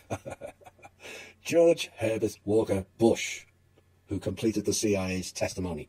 Well, of course, Lizard Breath would complete the testimony, you know. His successive family lines have done more damage to this country with each generation, most of which is oblivious to the majority of the American public. Bush Sr. assured everyone there were no other programs to worry about. He even promised that the CIA would stop influencing the media. And if you believe a single word that came out of that demonic psychopath's mouth, you are at the point of being certifiable. As covered in the Clowns in Panic show of how the CIA is working directly with the NSA, one in fact could state that these are in essence the same organisation, all ran by the British OSS and the more modern version now known as GCHQ. NSA is a subsidiary of GCHQ. Just like the CIA became a subsidiary of the OSS, the NSA became a subsidiary of GCHQ. It gets worse. The CIA went into schools, colleges and universities in the 1940s with more of the American people's funding to play a new game of mind control and espionage. The National Student Association, also NSA, received funding from the CIA and the NSA itself, which was founded at a student convention in Madison, Wisconsin in 1947, same year again, in order to represent the United States in the IUS. The Madison Convention also created an NSA subcommittee on international affairs and gave it authority to deal with international issues. The key move was the separation of the main NSA office, which was in Madison, from the international division, which was housed in Cambridge, Massachusetts. It was the Cambridge branch of the NSA that received most of the CIA's funding and also did most of the CIA's bidding, whilst Madison was kept out of the loop. Guess which other organisation is housed in Cambridge, Massachusetts? MIT. After the Second World War, our superpower solved this dilemma in exactly this way and on exactly this line of reasoning from the more or less official start of the Cold War. That was Harry Truman's speech to Congress in March 1947, announcing his policy to support free peoples who are resisting attempted subjugation by armed minorities or by outside pressures. That is, he said, communist aggression. The United States created fronts and secretly infiltrated existing non-governmental organizations in order to advance American interests abroad, but not American interests. Almost exactly 20 years after Truman's speech in February 1967, the government's cover was spectacularly blown by a college dropout. The dropout's name was Michael Wood, and the operation he exposed was the CIA's covert use of an organisation called the National Student Association. And it was said that revelation had a cascading effect and helped mark the end of the first phase of the Cold War. Paget reveals that even before Prague, American students were subject to surveillance and scheming by three groups: the US State Department, the FBI, and the Catholic Church. Oh my. As previously mentioned of secret flights done by the CIA, head Casey, to the Vatican to give them allegedly details of the Cold War, which is a complete cover in and of itself. There was no Cold War. It was just another way to create a black budget programs with alleged boogeymen, which they created, passed on to the American public in fear programs, telling them they're all going to die again. And in essence, it was all part of a covert psyop that involved many of the globalist elites, including the Vatican Church, to take over the world for their new world order. We'll be back soon. Hi all, and welcome back. What will be the final portion of tonight's show. I would have liked to have gone into more about the CIA and their involvement with the National Student Association. Essentially, this is a covert program involving MK-Ultra, mind control, profiling, and pulling in American kids and kids from all around the world based on their profiling, and then shoving them into covert operations and arenas. That's what they've been up to since 1947. The Church of the Poisoned Mind, the Catholic Church. Oh boy, have they poisoned minds. Destroyed them in many cases. So who are the players in and around the Vatican Church? Well, you have your 13 black nobility group, who choose the grey and black popes. White Pope is a public PR front and carries no clout whatsoever. You also have the Italian Mafia, which was created by the Vatican Church to collect funds from clandestine operations, including drugs, gambling, trafficking and racketeering, of which the proceeds of those funds went to the Vatican Church. Then you have the Knights of Malta crew, also connected to the Church. But the one that most avid researchers are familiar with is the P2 Lodge, known as Propaganda Due, D-U-E. Another secret society that was banned in Italy. That just means they went underground, outside of control, not eliminated. So where does the P2 Lodge kick in, and do they have links with the CIA also? Remember I mentioned earlier that the OSS had no jurisdiction in Latin America, and here's why. Outside of Italy, the P2 was also active in Uruguay, Brazil and Argentina. It was in these countries that the P2, along with the CIA, launched Operation Condor, which essentially was a takeover of the whole of South America and install their puppets. Argentina in particular, involving Pinochet, the military junta who was aided in gun run by a certain priest named Jorge Maria Bergoglio, or commonly known as Pope Francis, who was actually born of an Italian immigrant mother. Although Operation Condor was described by the CIA as a cooperative effort by the intelligence security services of several South American countries to combat terrorism and subversion, guerrillas were used as an excuse, as they were never substantial enough to control territory, gain material support by any foreign power, or otherwise threaten national security. Condor's key members were the governments in Argentina, Chile, Uruguay, Paraguay, Bolivia and Brazil. Ecuador and Peru later joined the operation in more peripheral roles. It was said that the United States government provided planning, coordinating, training on torture, which was perfected in Vietnam and known as Project Phoenix. I wonder where we heard that term mentioned several times. Connect the dots. Also technical support and supplied military aid to the juntas during the Johnson, Nixon, Ford, Carter and Reagan administrations, and such support was frequently routed through the Central Intelligence Agency, CIA. A declassified CIA document dated 23rd of June 1976 explains that in early 1974, security officials from Argentina, Chile, Uruguay, Paraguay and Bolivia met in Buenos Aires to prepare coordinated actions against subversive targets. Condor was an operation similar to Operation Gladio, the strategy of tension used in Italy in the 1970s, of which Licio Gelli was a member. Licio Gelli was an Italian financier, liaison officer between the Italian government and Nazi Germany, and chiefly known for his role in the Banco Ambrosiano scandal. Connecting more dots. He was revealed in 1981 as being the venerable master of the clandestine lodge Propaganda Due, which is the P2 Lodge. And it proves the case of the CIA and the P2 Lodge are part of a larger clandestine group whose sole aim is to disrupt every single country and install their puppets. It was discovered in 2010 that Henry Kissinger cancelled a warning against international assassination of political opponents that was to be issued to some of the countries that were participating in Operation Condor. And the National Security Archive reported, founded by the Pinochet regime in November 1975, Operation Condor was the code name for a formal Southern Cone collaboration that included transnational secret intelligence activities of kidnapping, torture, disappearance and assassination, according to the National Security Archives document evidence from the US, Paraguay, Argentina and Chile files. All there. Operation Condor killed 60,000 people, of which 30,000 was in Argentina alone. 30,000 people disappeared and 400,000 were imprisoned.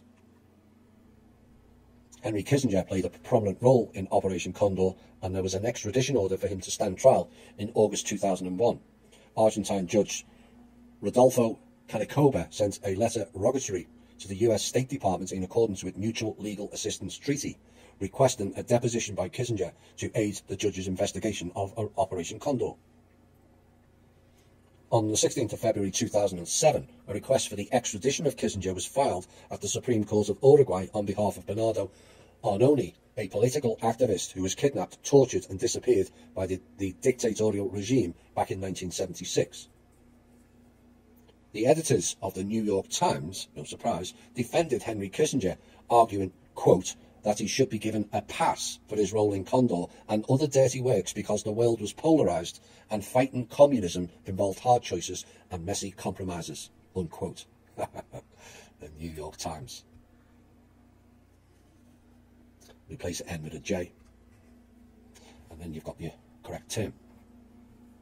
Arthur Hayes Sulzberger. Adolf Simon Ochs. Arthur Ochs Sulzberger. All owners of the New York Times. 2 born in New York, all 3 born to Jewish parents. Why does that not surprise me? And why would they defend Kissinger? All the same people and all the same cult is why. The Parliamentary Commission of Inquiry, headed by Anselmi, concluded that the P2 Lodge was a secret criminal organisation, and allegations of surreptitious international relationships, mainly with Argentina. Gelly repeatedly suggested he was a close friend of Juan Perón, and which some people suspected of affiliation with the American Central Intelligence Agency, were also partially confirmed. Not partly confirmed at all, but fully active. And a further example of the lengths investigations go to and preventing any negative feedback to the CIA. All others get thrown under the bus, but they remain unscathed. That has to stop. Another group who appear to be indirect and not related to the CIA, but are, is the Tavistock Institute, created 2 days after the CIA, formed with and the help of a grant from the Rockefeller Foundation, the same foundation that fund Planned Parenthood, remember, amongst other things. Coincidence? I think not, given who was the background and the driver of this institute. Although he died before Tavistock was formally established, Kurt Lewin was an important influence in the work of the Tavistock. Kurt Lewin, born in Prussia, modern-day Poland, born to Jewish parents. How many times now has that got to come up before people see it as a common fact and not just spout anti-Semitic? How is it possible a tiny minority of people are all central of almost every rogue organisation or criminal group? The sheer volume of it in this series alone should make even the most avid skeptic not only raise eyebrows, but start to question what is now the frankly absurd official narrative. Lewin served as a professor at the University of Berlin.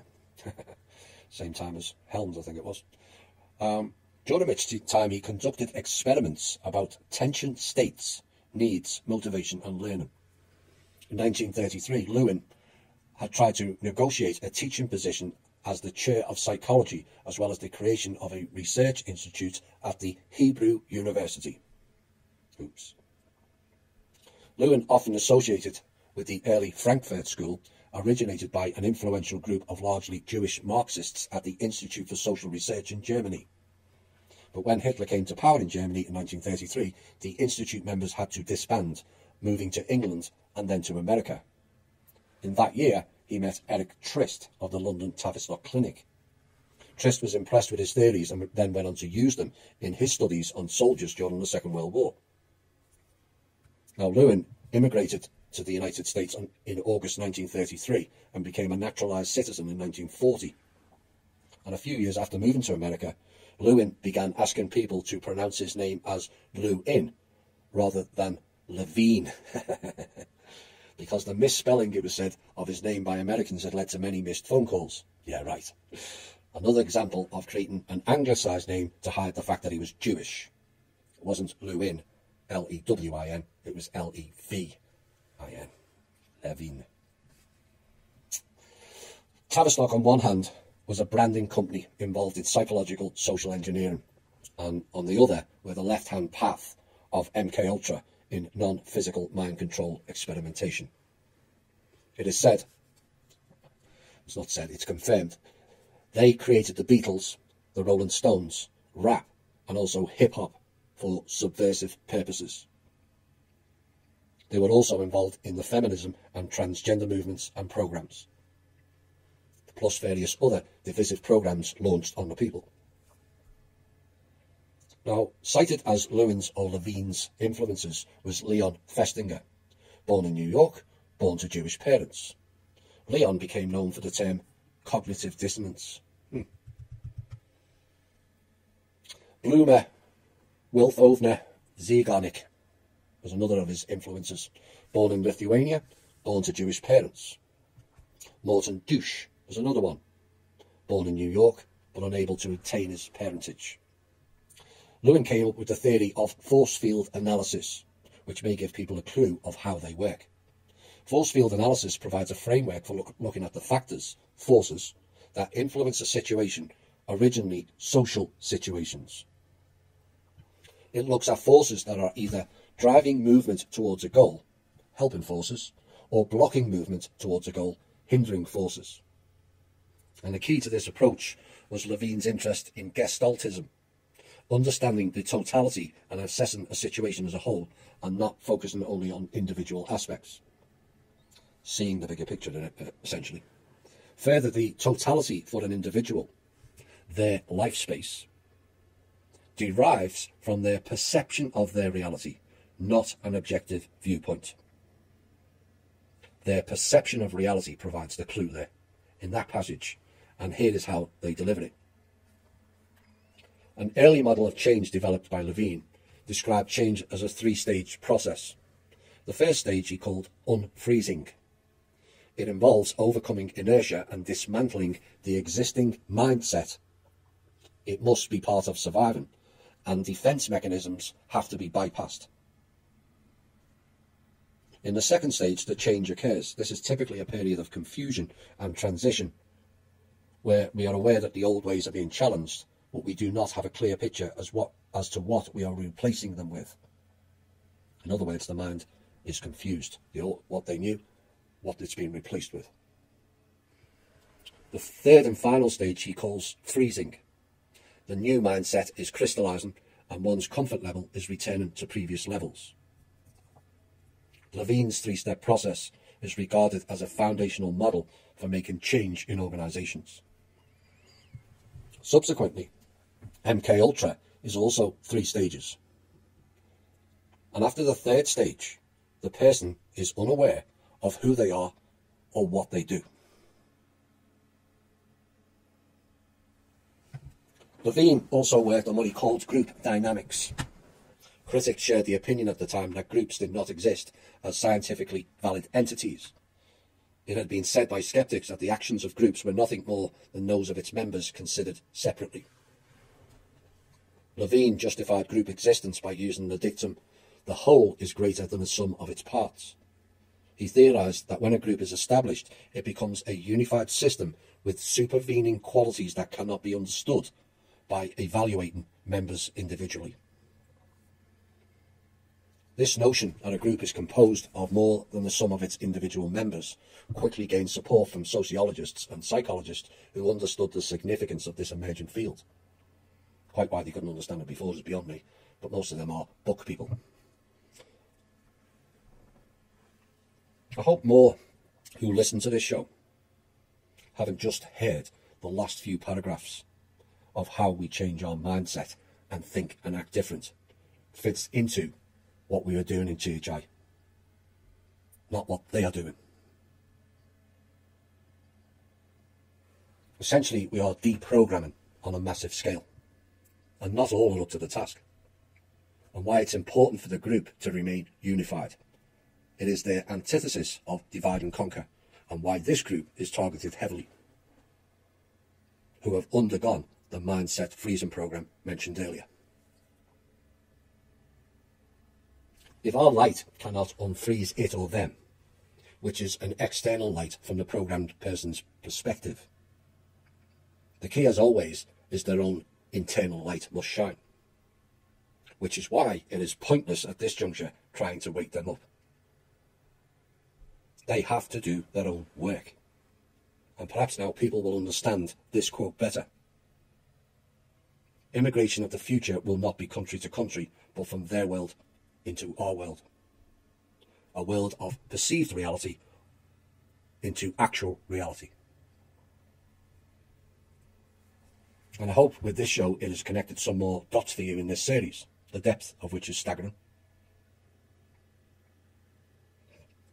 This is a highly organised cult, hell-bent on taking over the world and its resources at any and all costs. And only the outing of it and highlighting it will bring an end to the amount of deaths, suffering, raping and pillaging that has plagued us all for many generations.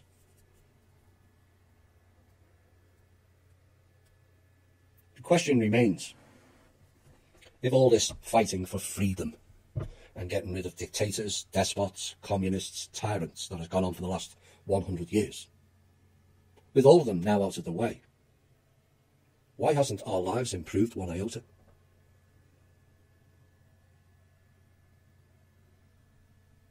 It hasn't, because the real tyrants are still in our midst is why. And perhaps some of the leading figures that were killed were not the problem after all, just the ones who killed them.